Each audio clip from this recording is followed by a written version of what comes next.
So today is December 22nd, 2018. This is Aaron Brown's birthday. Today he would have been 17 years old. So for those of you who are watching this, probably already know him, but for those of you who don't or didn't know him very well, we'll be talking about his life and our relationship that we had together. So Aaron moved to Salem, Oregon around when he was like 9 or 10 years old, so we were still in elementary school. So my earliest memory of me and Aaron is when it was like a couple weeks after he had moved and we were doing a primary program. And so it was a Saturday morning, we were practicing at our church building, we were up on the stand, and I remember we were kind of just like messing around with each other. I remember turning around because he was sitting behind me.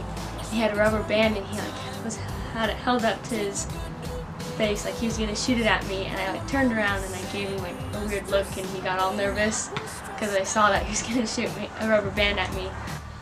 So Aaron was like a big brother to me. Around 7th and 8th grade is when we started to become like super good friends. Like we hung out every day. Another one of my favorite memories of me and Aaron is like every year our church would go on a snow trip, and we'd always ride in the car together, and we would listen to music together on the way up, and we'd get super excited and talk about what we were gonna do.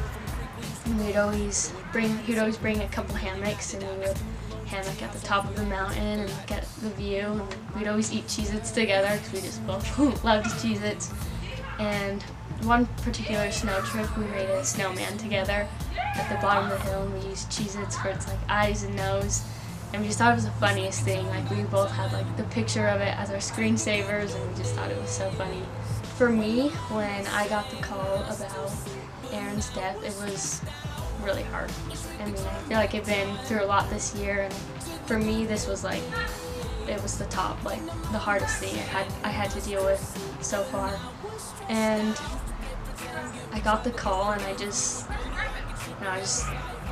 didn't really know what to do. I started like crying, and I called for my aunt. She was in the other room, and she came in, and I told her, and I was sobbing, and then I called my sister and I told her. But for me, after Aaron's death, I've had several dreams about him and I together. And actually the last time I saw Aaron was at church.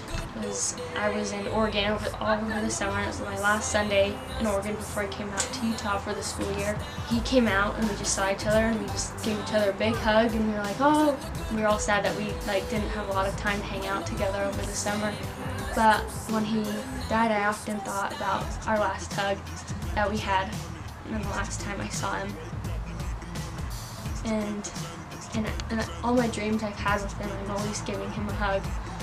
And in one specific dream, I was sitting, Aaron walked in, I stood up and I gave him a hug, and he came out of the hug first and he said, "I'm sorry." And then he walked out of the room. And every dream I have, they're always like impaled in my head, and I write them down so I don't forget them. And I remember after Aaron's death, I just wanted to like some days I was just like, I don't care if I get in a car accident. Like I just wanted to be with him so bad that, I just was willing, like I just didn't care if I were to like die the next day, because I was like, I'll just go be with Aaron. And for a while I had those thoughts, and I just wanted to just be with him, but eventually I was able to work through it. It took a long time. Now it's comforting to know that like even if I'm not with him at the moment, that I can, he's still around me. I can feel him, and I know that he's still watching over all of us and protecting all of us, and he's still here in a way. A couple of my friends asked me after Aaron's death, like, oh, how was your guys' relationship, like, just a couple weeks before he passed away? And I was like, well, our relationship never had been bad. I mean, our friendship, like, all friendships have their up and downs. But, so when I first moved out to Utah, me and Aaron FaceTimed a couple times. He and only a few other people really knew what was going on in my life around that time. So I always reached out to him, or he reached out to me, and we just like talk about things that are going on. And he helped me through a lot of things that were going on earlier this year. And then just over time, our lives got busy and we kind of stopped talking. So I was here in Utah, he was in Oregon, and we just